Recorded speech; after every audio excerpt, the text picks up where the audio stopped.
Allez, bonjour à toutes et à tous. Aujourd'hui, on a des frelons européens dans une cheminée, tout là-haut. Alors, vous me dites pourquoi faire une cheminée, pourquoi faire une vidéo pour des frelons dans une cheminée? C'est classique, on a déjà vu ça. Alors, je vous explique pourquoi. Je vais vous montrer. En fait, la situation est assez complexe parce que depuis ici, depuis ce côté-là, on ne peut pas monter à la perche. Les frelons, ils sont derrière et je vais vous montrer exactement où c'est. Donc, nous voilà de l'autre côté. En fait, les frelons, ils rentrent par là. Regardez, hop, je vais essayer d'avancer. Je sais pas si on les voit bien d'ici. Hop. Hop là. Donc les frelons ils rentrent de ce côté là. Donc intervenir de l'autre côté c'était impossible.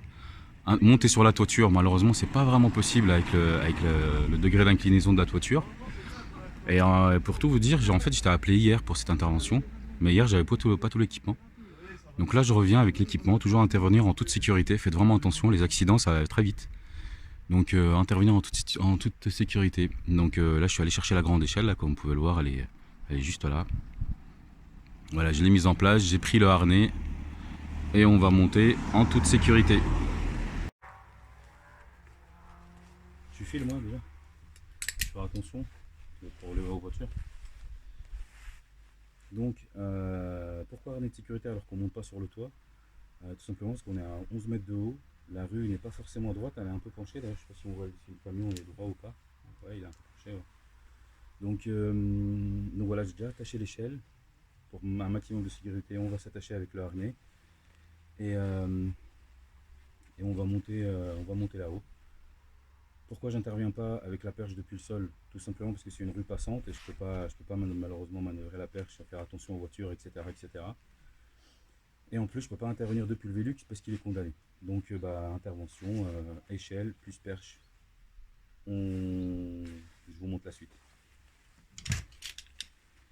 Le petit stop chute qui va bien.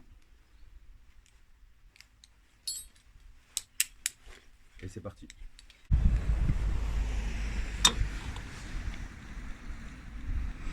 Et donc nous voilà tout en haut avec le harnais. Et là on va y aller à la perche. Je sais pas si je vais...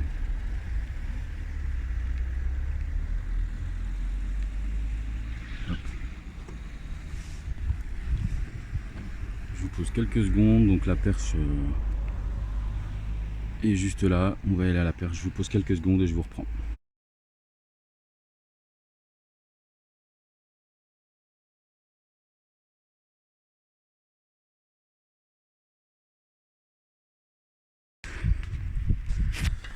Avant de descendre, ne pas oublier de détacher l'échelle, bien sûr. Ah ouais, ce serait con sinon on restait avec l'échelle ici. Allez, nous revoilà depuis le bas, donc quelques minutes après l'intervention. Là, j'ai tout descendu, l'échelle, etc. J'ai tout enlevé, le harnais, la combi, et là je me rapproche et vous voyez, plus grand monde en haut, comparé à tout à l'heure. Et là, vous allez me dire, mais pourquoi t'es pas intervenu depuis le Velux? En fait, le Velux est condamné depuis l'intérieur, on peut pas l'ouvrir. Sinon, bien sûr, je serais intervenu depuis le Velux, mais malheureusement, c'était pas possible. Et puis, impossible d'intervenir depuis le petit toit qui est là. Parce que là, ça paraît pas très haut, mais en réalité, il y a vraiment plus d'1 mètre. Donc, il aurait fallu mettre une échelle sur la petite toiture ici pour monter, stabiliser, etc. C'était pas du tout sécure. Donc là, deux façons d'intervenir. La façon que j'ai faite, donc avec l'échelle et puis la perche, tout simplement. L'autre moyen, c'était la nacelle. Mais bon, voilà, déjà avec l'échelle, c'était très bien. Sinon, j'aurais fait appel à mes amis nacellistes. Hein, coucou à Laurent et à Philippe. Allez, sur ce, prenez soin de vous. Ces interventions, faites vraiment attention. Sécurité avant tout. Ne rigolez vraiment pas avec la sécurité. Allez, d'autres vidéos à suivre.